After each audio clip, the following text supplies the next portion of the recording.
Hi everyone, welcome to our channel.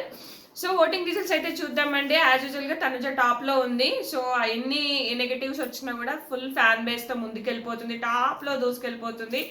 ఈమెను అందుకోలేరబ్బా, ఇంకా ఈమెనే winner అని ఫిక్స్ అయిపోండి. ఎందుకంటే ఈమెకి ఎదురెళ్ళే ధీరుడు మన దాంట్లో ఇంకా రాలేదు. సో నిఖిల్ మీద హోప్స్ ఉండే, గౌరవ్ మీద హోప్స్ ఉండే, ఇంకా వీళ్ళందరి మీద హోప్స్ ఉండే. కళ్యాణ్ కూడా రాను తగ్గించేస్తారు. కళ్యాణ్ ఫుటేజ్ కూడా ఉండదు, డీమాన్ ఫుటేజ్ కూడా ఉండదు. డీమాన్ ఎంత అన్నా కూడా డీమాన్ ఫుటేజ్ కూడా ఇవ్వడు, ఆ పులిహోర కంటెంట్ ఇస్తాడు. సో ఇంకా ఫిక్స్ అయిపోండి, తనుజ ఫిక్స్, ఇంకా విన్నర్. అందుకే కదా భరణి గారు లోపలికి వచ్చారు. మీకు ఈజీగా అర్థమైపోవాలి, భరణి గారు లోపలికి వచ్చారంటేనే అర్థమైపోవాలి. ఇంకా అక్కడ cross voting full Tanuja fans, దివ్యనిక్త ఫ్యాన్స్, సుమనన్న ఫ్యాన్స్ అందరు భరణి గారికి కొట్టేసుకున్నారు. బిగ్ బాసే ప్లాన్ ఇది. Bigg Boss 100% plan. స్టార్ మౌల్లోనే విన్నర్ చేస్తారు. లాస్ట్ టైం కూడా అలాగే జరిగింది. స్టార్ మౌల్లో ఫిక్స్ అయిపోతాడు అనమాట. వాళ్ళు ఏం చేసినా ఏం చేయకున్నా వాళ్ళకి సీరియల్ ఫ్యాన్స్ అంటే ఓటింగ్ ఉంటుంది. ఇంకా ఆయన మంచి మంచి కంటెంట్, మంచి మంచి రీల్స్ వేస్తుంటాడు ఆయన అఫీషియల్ ఛానల్లో. దానివల్ల ఖచ్చితంగా వాళ్ళు ముందుకు వెళ్ళిపోతూనే ఉంటారు. సో ఇంకా ఆమెను ఇది చేసే వాళ్ళు ఇంకెవరు రాలేదు. నిఖిల్ వస్తాడనుకుంటే ఆయనకేమో అంత దీని మీద అవగాహన లేనట్టుంది. సో అదనమాట. ఇంకా కళ్యాణ్ అయితే నిన్న ఆయనకు కూడా తగ్గుతూ ఉంటుంది చూడండి ఫుటేజ్. రన్నరు లేకపోతే 3వ ప్లేస్ ఎంతలోనో ఉంటాడు. రన్నర్ నాకు తెలిసి ఇమ్ము అవుతాడు అనుకుంటా. అదనమాట మ్యాటర్. సో 3rd ప్లేస్ వచ్చేసి మనకు సంజనా గర్లాని ఉన్నారు.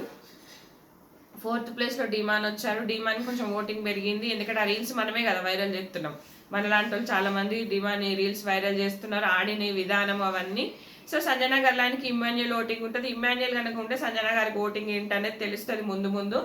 సో అదన్నమాట మ్యాటర్. ఇంకా మనకు కళ్యాణ్ ఇంకంతే, వదిలేయండి, ఇక ఆశలు వదులుకోండి అబ్బా బిగ్ బాస్ మీద.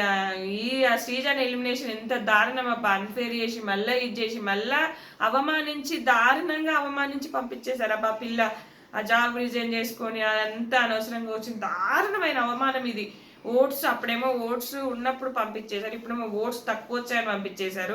ఓట్స్ ఎందుకు తక్కువ వస్తాయి అబ్బా? ఆ భరణి గారి వల్ల, ధనుజ వాళ్ళంతా వీళ్ళతో పాటు ఓటింగ్ పెడితే తెలిసేది కదా.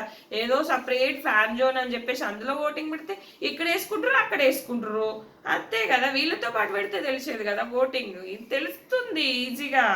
మీకు అర్థం కావట్లేదు. అప్పుడు ఎందుకు ప్లీజ్ టోటల్ వచ్చినాయి, ఇప్పుడు ఎందుకు ఎక్కువ వచ్చినాయి? చెప్పండి ఎందుకు వచ్చినాయి ఇప్పుడు? అది అయిపోయిందా? ఇక మనకి డీమాన్కి కొంచెం పెరిగిందబ్బా.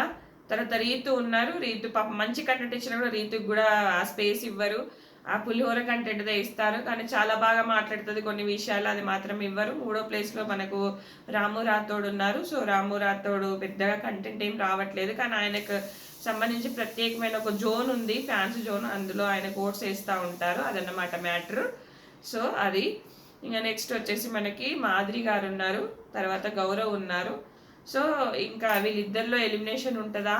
మరి ఒకవేళ శ్రీజాన్ పంపించేసినాం కాబట్టి మరి నో ఎలిమినేషన్ పెడతారా? లేకపోతే చాలా మంది ఉన్నారు కాబట్టి గౌరవ్ను పంపించేస్తారా? ఏదైనా జరగచ్చు, మాధురిని ఉంచుతారేమో మేబీ. కానీ గౌరవ్ పాపం పర్లేదు, కంటెంట్ వస్తుంది ఏదో ఒక విధంగా, చాలా ఆలోచిస్తాడు. నిఖిల్ కన్నా ఇప్పటి వరకు అయితే బెటర్గానే ఉన్నాడు అనిపించింది. చూద్దాం, ఏదైనా జరగచ్చు. లీస్ట్లో అయితే గౌరవ్, మాధురి, గౌరవ్ ఉన్నారు. ఎవరైనా వెళ్ళిపోవచ్చు, నచ్చిన వాళ్ళ కోట్ వేసుకోండి. ఇదే లాస్ట్ డే కాబట్టి. ఇది ఫ్రెండ్స్ ఈ వీడియో. Thanks for watching.